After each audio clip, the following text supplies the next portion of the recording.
Today I'm going to continue talking about emotional harm. You may recall that the last video, you might see the last videos, are part one of emotional harm, and you can see today as a part two of emotional harm. And if you stay with me right to the end, you'll hear all the ways in which children can be harmed. And it's very important that children aren't harmed and that you as a parent or any parent understands what emotional harm is. So, as I said last time, I'm going to give you another maybe 7 or 8, maybe even 9 ways in which children can be harmed. But this is not in any particular order. It's just what I picked up and what I see as how children can be harmed and the ideas that come to me now. And it's not exhaustive. You may think of other ways also. Okay. Now, the first way in which children can be harmed is if they are not given the love and attention and affection that they receive, that they wish to receive. I often think about children as plants or flowers.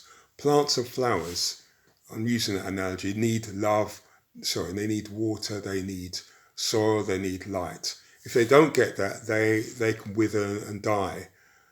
In a similar way, children won't die necessarily, but they won't grow properly. If they don't get the love and attention and affection, they can be emotionally stunted, and they won't thrive. Basically, they won't grow to their full potential because they need that. Without that, they don't feel loved. They don't feel cared for, and that can have a negative effect on them for the rest of their lives.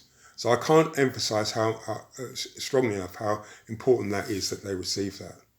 The second way in which children can be harmed is if they don't know who, or they're prevented from knowing who their father or their mother is. That represents a huge hole for any child. Children need to know who their parents are.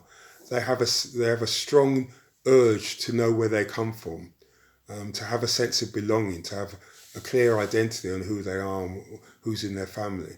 So when that's withheld from them, or they don't know it, or they haven't been told it, it's a big burden on them. And it's something they worry about constantly. They worry about it, they're confused about it, and it's highly distressing. A third way in which children can be harmed is if they are given incorrect or false information about their childhood. So if I use the example of a parent saying to a child that so and so is their parent, but in fact that's not the case, then that harms a child in two main ways. One is because most children have an understanding. They're intuitive, and they can pick up where a parent may not be telling the truth. And what that does for a child is that they worry about it and they become confused, and that doesn't help their growth. But worse still, when the child finds out that they have been told, they've been lied to, that is absolutely devastating for them. Because if a child cannot trust their parent, to be honest, then who can they trust? So as they grow up and they develop, they can easily develop and are likely to develop trust issues. Because if the first person that they loved and should have loved them or loved them but didn't give them wasn't truthful to them, then a child can grow up easily having trust issues, and that can negatively affect all of their relationships. Okay, so the fourth way in which a child can be harmed is when they feel that they're not the favourite.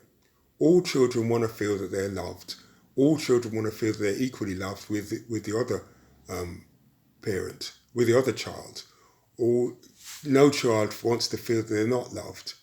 And when that happens, it's very distressing for any child. So it's incredibly important that children feel that they're all loved in the same or similar way. Otherwise, they grow up feeling unloved, and that again doesn't help them. The fifth way in which children can be harmed is when they assume a parental role. Maybe they take over the care of caring for their younger siblings, and that doesn't help them because children need to grow up without having the responsibility of adult roles or responsibilities. A sixth way in which children can be harmed is if they're with a parent who is emotionally unavailable for them. So they may be with a parent, they may be in close physical proximity to the parent, but the parent's mind and attention and interest is elsewhere. And the child picks that up and knows that their parent's interest is elsewhere.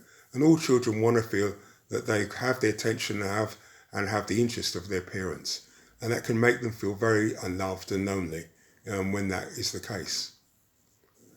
A seventh way in which children can be harmed is when they are sexually abused. And when a child is sexually abused, an adult is just clearly just abuse the child in every way, because a child is not emotionally mature enough to give their consent to be touched in that inappropriate way. So it's just a clear abuse of all the child's needs. An eighth way in which a child can be abused or not abused, but harmed, is when they are not provided with the level of appropriate supervision that they need. So all children need to be kept safe.